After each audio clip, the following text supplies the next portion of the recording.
Hey everybody, Andy Hamilton of Track Wrestling here, bringing you another edition of 7 Minutes. Our guest this week is wrestling icon Dan Gable.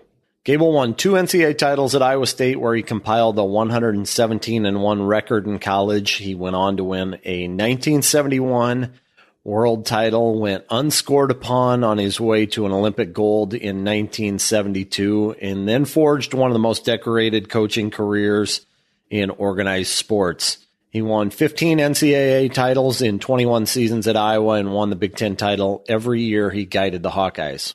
The 7-Minute series is presented by CollegeWrestlerRecruiting.com. It's wrestlers helping wrestlers to wrestle at the college level. Start the recruiting process today. Let College Wrestler Recruiting help reach college coaches from D1, D2, D3, NAIA, NJCAA, NCAA, and WCAA. Check out CollegeWrestlerRecruiting.com. And also be sure to check out the 7 Minutes interviews we've done recently with David Taylor, Gable Steveson, Yanni Diakomihalis, Troy Nickerson, Troy Steiner, Doug Schwab, Mike Macchiavello, and Chris Pendleton, just to name a few. You can find the transcripts of the 7 Minutes interviews on Track Wrestling, and you can also download and listen on the go to some of the recent interviews on the Matt Talk Podcast Network on iTunes. Our guest this week for 7 Minutes, wrestling icon Dan Gable. How are you doing today, Coach? I'm doing good. Hopefully I'll be even doing better. All right. You ready to go 7 minutes or more if need be? I usually don't go 7 minutes. I usually pin the guy, but go ahead. All right. If you could take what you know now and have a conversation with yourself at 15, what advice would you give yourself? It's kind of interesting that you say 15, because 15 was I was a state champ wrestler for about 2 months, first time as a sophomore, and then my sister, actually Diane, was murdered by one of our neighbors, and I actually had been tipped off, I'd been warned a little bit, not to the point of I thought danger or anything, but if I could tell myself something, I would say, hey, commit a little more. Let somebody know what somebody said about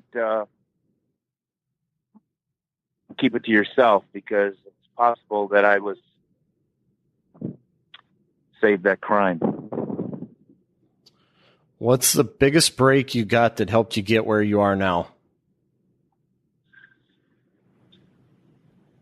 The biggest break was being born into a family that looked out for you, and you didn't have to depend on yourself at an early age, that they gave you good opportunities and they followed you, and they actually put me in the YMCA when I was 4 years old because they needed a little help, and the YMCA was exactly what I was what needed for me. If you could have had a chance to spend a day with any coach in any sport, who would it be and why?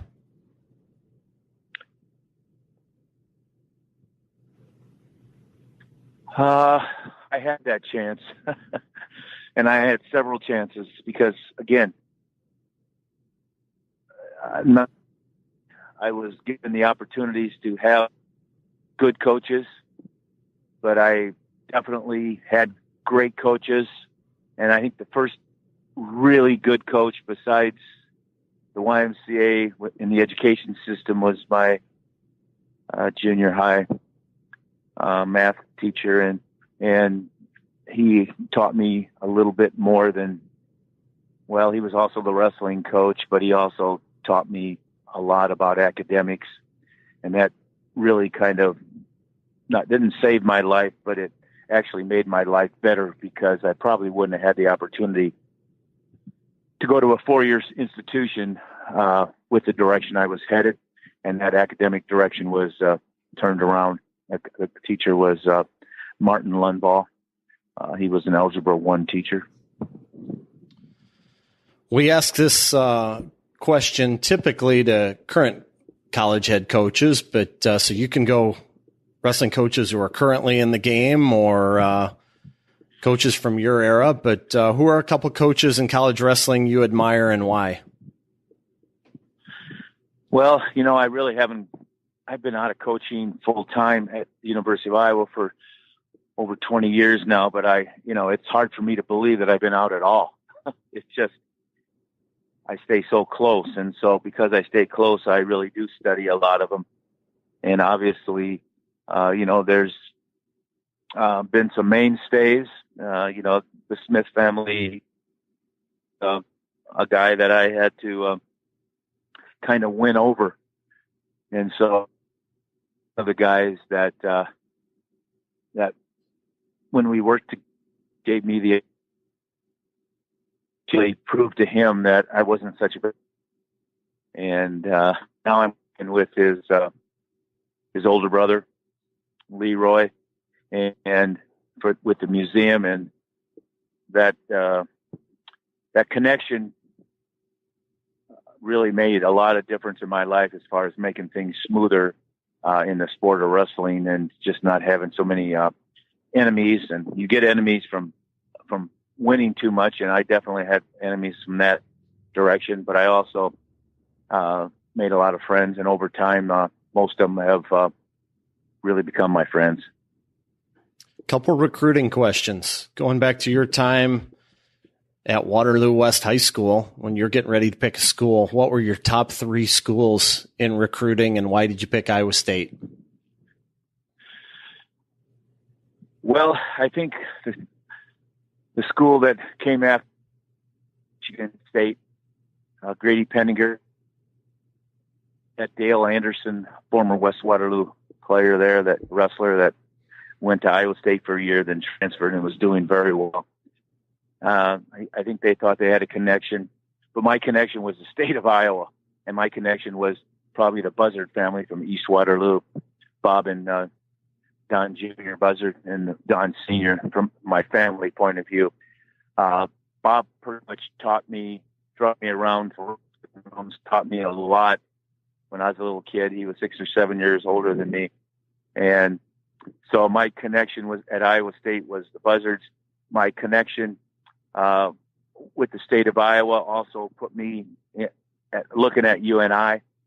That's where I wanted to go because I didn't want to leave home. And then I went to the University of Iowa for a visit and probably had the most fun at the University of Iowa. So I thought it was going to be really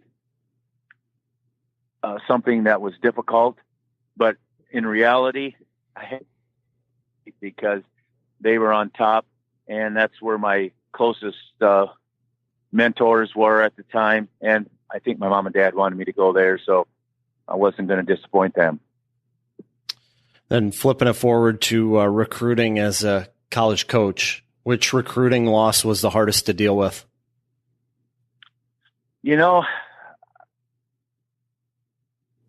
I really didn't lose too many. And I really probably didn't pay attention to that as much as I should, even though the results look like I did. People working on looking at the program and looking at this kid that came from Iowa State who dominated the Olympics, and then all of a sudden the wrestling program was starting to get really good along with Kurtelmeyer. So it was not as difficult as you might think it was, but there were a few. I think Andre Metzger, which didn't turn out to be so bad because we turned out to Zaleski, and all of a sudden, we end up getting some Zaleski brothers beyond Lenny, really good, especially Jimmy winning 3 titles and placing 4 years. So, I probably learned the most from recruiting Andre Metzger from Michigan, just from the fact that, I didn't take things for granted, did a little more homework, and showed up ready to go. And I showed up at his house not ready to go, just like a wrestling match. So you got to be ready to go, whether you're recruiting or on the mat. How often do you have dreams at night about wrestling? I think the question should be, how often do I dream about wrestling? It's been, it's pretty much been my life. I go to bed. It crosses my mind. I wake up with answers solutions, but it's almost always in my profession, whether it be my family or whether it be wrestling, because they're both pretty much close together. And because of that, pretty much every night. Question that is on the list here, and probably a lot of people will guess which one you'll answer based off the way your career turned out. But you can answer it as a competitor, or you can answer it as a coach as well. Which match in your past sticks with you the most? Which match in my past sticks with me the most? Yep. Well, obviously, the Larry Owings match individually created the most for me. And by that, I mean, it pretty much wrote in my name on the first place placard, just because there was so much there to learn. But because of that match, it also expanded into my coaching because of the amount of information that goes along with that match, because it applies to not just me as an individual, but applies to my profession for 25 years of wrestling coaching.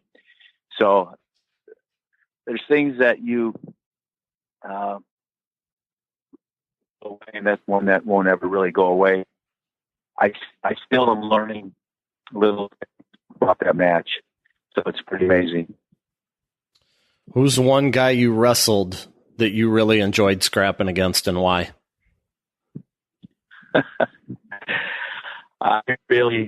When I was a kid, I really liked wrestling Doug Moses in high school. And then once we went to college together a little bit until he transferred, we had a lot of matches in my garage, in my basement, in other people's rooms around the city of Waterloo, and then at Iowa State, West Waterloo. I really liked going him because he just kept huffing and puffing and kept going back. But as my career expanded, I have to say the Peterson boys, Ben and then John Peterson, and then both of them really, they just kept coming, and it was exactly what I wanted and liked, and got a lot of things accomplished. And more than that, it ended up helping them a lot, being able to go to another level that they probably didn't think they could. And they witnessed it and they experienced it. So there's a lot of satisfaction in not only being a champion, but creating and helping make other people champions. And I've been able to do that my whole life. And those are some of the ones that have been top notch, and they can carry their way through life, and they're still doing it. So that's pretty important to me. Let's say wrestling has one governing body and you're the president. What would you want to change? Oh, I would make sure that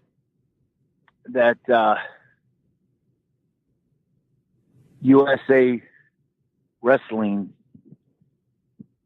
wins at the world level and the Olympic level, not once every 20 years or something like that. I would make sure that they win every year. But as I say that, I realize the competition out there is not as easy as you say that, but that would be my mindset. And I have a feeling that's the direction USA Wrestling and Rich Bender and those guys are heading right now, because 2 years ago they won and last year they didn't.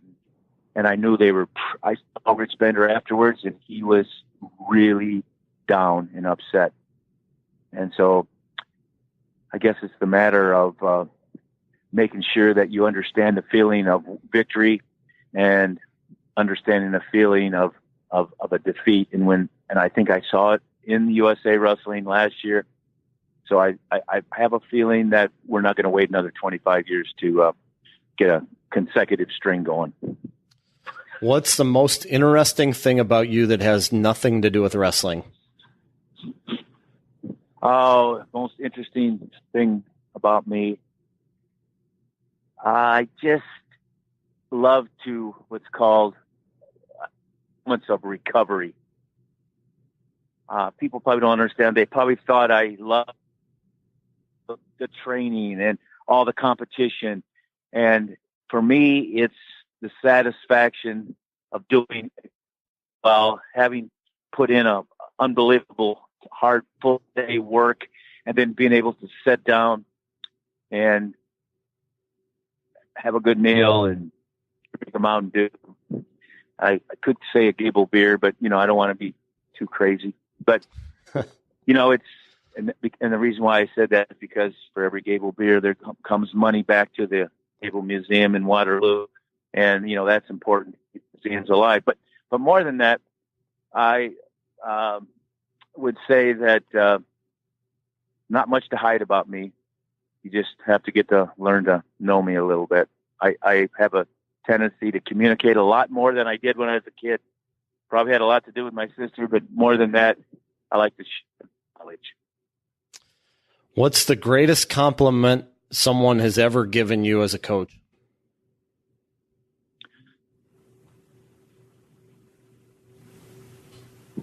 Oh, I think it's more than just all the victories, even though I like the victories, and I really like it for the athletes and the families and the fans. I think the greatest compliment is